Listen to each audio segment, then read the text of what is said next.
To begin, open the Facebook app on your phone. Tap on the three horizontal lines in the top right corner. Then tap on the settings gear icon beside the search icon. Swipe up to scroll down. Then go to the Audience and Visibility section. Then select Stories. Here, you will find Who can see your stories. Tap on it to continue. By default, anyone on Facebook or Messenger can see your stories. If you select Friends, only your Facebook friends will be able to see your story. If you select Friends Except, all your friends will be able to see your stories, except for the specific people you choose to exclude. Tap Done to save the changes.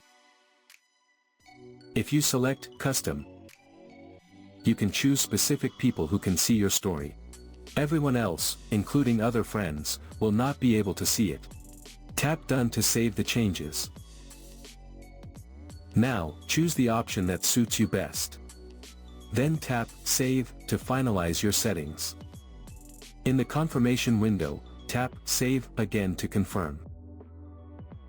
Your selected privacy settings for your stories will be applied, and the changes will take effect immediately. So that's how you can control who can see your Facebook stories from your mobile.